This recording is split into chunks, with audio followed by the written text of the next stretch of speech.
नए संसद भवन का उद्घाटन हो गया है। हमारे साथ बातचीत करने के लिए स्वामी जितेंद्रानंद सरस्वती जी हैं। महाराज, जिस तरीके से उद्घाटन हुआ, तमाम दलों ने एक तरफ बाइकआउट किया और अगर बात करें आरजेडी की, ताबूत के साथ नए संसद भवन की तुलना की है। जो लोग थोक चट्टे गैंग के, जिनको जीवन में रोजा इफ्तारी के अलावा कुछ दिखा नहीं, उन्हें रोजा इफ्तारी के साथ ताबूत ही नजर आएगा संसद भवन। क्योंकि इन्होंने कभी भी भारत के किसी ग्रंथ को पढ़ करके भवन के निर्माण की जो कला है हमारी, मार्कंडेय पुराण में इसका वर्णन है, अग्नि पुराण में इसका वर्णन है। तो अग्नि पुराण के अनुसार ये सारे जो निर्माण, जिसको वास्तुकला कहते हैं, तो वास्तु शास्त्र का, जिसे शास्त्र का ज्ञान नहीं होगा तो वो इसी प्रकार की भाषा का प्रयोग करेगा। तो ये लोग अब दया के ही नहीं, घृणा के पात्र होते जा रहे हैं भारतीय समाज में। क्योंकि भारतीय संस्कृति, भारतीय मेधा और भारतीय जनमानस से कटे हुए लोग हैं।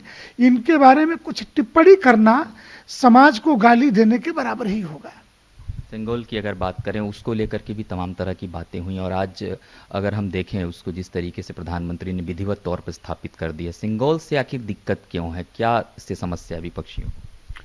भारत की प्राचीन सांस्कृतिक विरासत, परंपरा, संस्कृति, सभ्यता की जब भी बात आएगी तो ये नाली के पड़े कीड़े बाहर निकल करके बिलबिलाएंगे।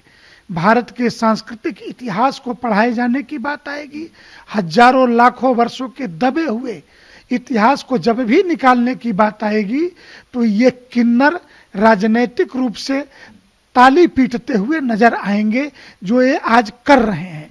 तो इन्हें सेंगोल से प्रॉब्लम है, चोल वंश के साम्राज्य से प्रॉब्लम है, इन्हें प्रॉब्लम है आदि लोकतंत्र के वैशाली से, इन्हें समस्याएं जो खड़ी होती हैं भारत के गौरवशाली इतिहास से, इन्हें पुष्यमित्र से प्रॉब्लम है। अब ऐसी समस्याओं में जीने वाले लोगों के लिए और कोई शब्द नहीं है। देश की जनता देख रही है और इनका समय आने पर समाधान करेगी।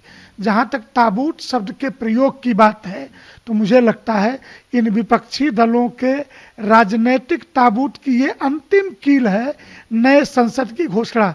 और हम तो कहेंगे कि अगर तुम दोगले नहीं हो तो तुम ये घोषणा करो कि हम नए संसद भवन में आगे जो संसद सत्र चलेगा उसमें जाएंगे नहीं। बहुत बहुत धन्यवाद न्यूज इंडिया से बातचीत करने के लिए। कैमरामैन मनीष के साथ गौरव मिश्रा, न्यूज इंडिया, दिल्ली।